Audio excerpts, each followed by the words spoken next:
ऐसा बहुत रेयर होता है कि आपकी ऑलरेडी किसी फिल्म से एक्सपेक्टेशन कम हो लेकिन उसके बावजूद भी वो आपको डिसअपॉइंट करे। क्योंकि जब मैंने सनी संस्कारी की तुलसी कुमारी का ट्रेलर देखा था तो मुझे ऐसा लगा था कि ये एक good one time watch film होगी, लेकिन अब मैं फिल्म देखने के बाद कह सकता हूं कि ये फिल्म उससे भी कहीं नीचे स्टैंड करती है। अब इसका एग्जैक्टली क्या रीजन है, फिल्म में क्या पॉजिटिव है क्या नेगेटिव है, उन सभी के बारे में इस रिव्यू में खुल के बातें होंगी बिना किसी स्पॉइलर के। जहां अगर मैं आपको फिल्म का बेसिक सिनॉप्सिस दूं तो वही है जो कि हमको ट्रेलर में बताया गया था, यानी वरुण धवन और जानवी कपूर दोनों के कैरेक्टर के जो एक्सेस होते हैं उन दोनों की आपस में शादी हो रही होती है। तो बस ऐसे में ये दोनों उनकी शादी में पहुंच जाते हैं जिसमें बहुत सारा ड्रामा और बहुत सारी कॉमेडी होती है और फिर लास्ट में किसकी जोड़ी किससे बनती है वही आपको इस फिल्म में देखने को मिलेगा। अब देखो, अगर आपने बॉलीवुड की थोड़ी बहुत भी रोम कॉम्स देखी हो तो आपको ऑलरेडी पता होगा कि इस फिल्म की स्टोरी बहुत ही टिपिकल है और ऐसी फिल्मों में लास्ट में क्या होता है। तो अब ऐसे में ये कहना कि इस फिल्म की स्टोरी बहुत ही नॉवेल या फिर यूनिक है ये तो डेफिनेटली झूठ होगा। ये वैसी ही कहानी है जैसी हम हजार बार देख चुके हैं, लेकिन उसके बावजूद भी कुछ थोड़े बहुत फैक्टर्स हैं जो कि इस फिल्म के फेवर में वर्क करते हैं और जो कि आपको फिल्म देखते टाइम थोड़ा बहुत एंटरटेन कर देंगे।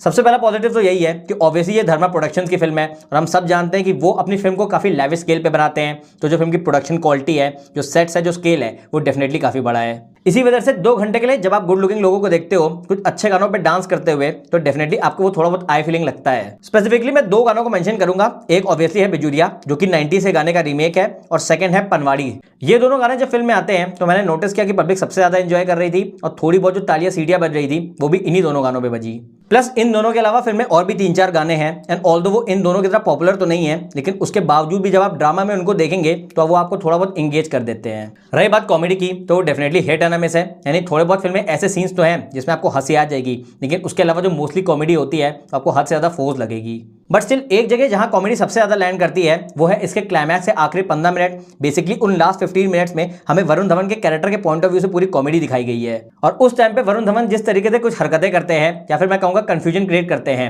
मैंने नोटिस किया कि पब्लिक उस सीक्वेंस को पर्टिकुलरली सबसे ज्यादा एंजॉय कर रही थी। तो बेसिकली इन्हीं सारे रीजंस की वजह से ये फिल्म एक पॉसिबल वॉच बन जाती है जो आपको थोड़ा बहुत एंटरटेन तो कर देगी। लेकिन अब अगर मैं फाइनली उन चीजों के बारे में बात करूं जिस वजह से ये फिल्म मेरे एक्सपेक्टेशन पे बिल्कुल भी खरी नहीं होती, तो उसका सबसे पहला रीजन तो यही है कि फिल्म की स्टोरी हद से ज्यादा बेसिक और प्रेडिक्टेबल है। आई मीन आप खुद इमेजिन करो कि आप एक ऐसी फिल्म देख रहे हो जो कि रोमांटिक कॉमेडी है और ऊपर से फेस्टिव रिलीज है, लेकिन उस नई फिल्म को देखते के टाइम भी आपको ऐसी फीलिंग आए कि आप ये सब कुछ पहले भी देख चुके हो, प्लस जितने भी ट्विस्ट एंड टर्न्स या फिर ड्रामा के सीन्स हैं वो सब भी आपको देखे दिखाई लगे, तो आप एज एन ऑडियंस कैसे सेटिस्फाई होगे। यही एग्जैक्टली इस फिल्म की सबसे बड़ी प्रॉब्लम है, क्योंकि फिल्म की स्टोरी तो बेसिक है ही, लेकिन एक बेसिक स्टोरी के ऊपर भी अच्छा स्क्रीन पे लिखा जा सकता है। मिसाल के तौर पे अगर आप सैयारा फिल्म को देखते हो तो उसकी भी स्टोरी कोई आउट ऑफ द बॉक्स नहीं थी, यानी उस फिल्म को देखते टाइम भी आपको कहीं ना कहीं आशिकी 2 या फिर सनम तेरी कसम की याद आती है, लेकिन उसके बावजूद भी वो फिल्म इतनी बड़ी ब्लॉकबस्टर इसलिए थी क्योंकि उस फिल्म की जो राइटिंग थी प्लस जिस तरीके से चीजों को प्रेजेंट किया था वो देखने में आपको काफी ज्यादा यूनिक लग रहा था। यही यूनिक वाला फैक्टर सनी संस्कारी की तुलसी कुमारी से कंप्लीटली मिसिंग है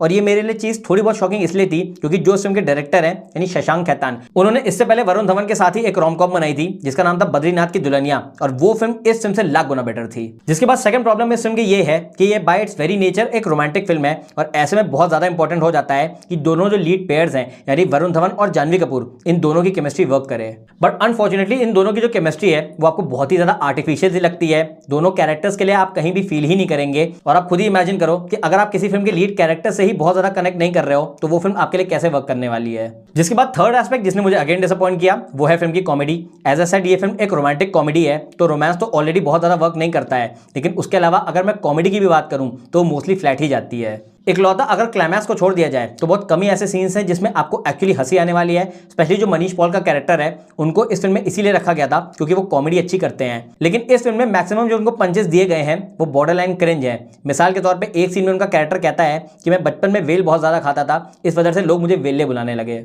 अब मुझे ज्यादा कुछ कहने की जरूरत तो नहीं है, बस यही कह सकता हूं कि अगर 2025 में इस लेवल की कॉमेडी हो रही है तो फिर इन फिल्मों का भगवान ही मालिक है। तो ओवरऑल सनी संस्कारी की तुलसी कुमारी को लेके मेरा फाइनल वर्डिक्ट यही है कि ये एक टाइम पास फिल्म है। मैं ये तो नहीं कहूंगा कि ये फिल्म बहुत ही बुरी या फिर क्रिंज है, but at the same time मैं ये जरूर ऐड करना चाहूंगा कि ये फिल्म एक बेटर ट्रीटमेंट प्लस एक बेटर एग्जीक्यूशन डिजर्व करती थी। हाँ, फेस्टिव सीजन चल रहा है तो अगर आपको अपनी फैमिली और फ्रेंड्स के साथ एक ठीक ठाक फिल्म देखनी है तो फिर इसको एक चांस दे सकते हो। बस यही कहूंगा कि अपनी एक्सपेक्टेशंस को बहुत ज्यादा कम रखना।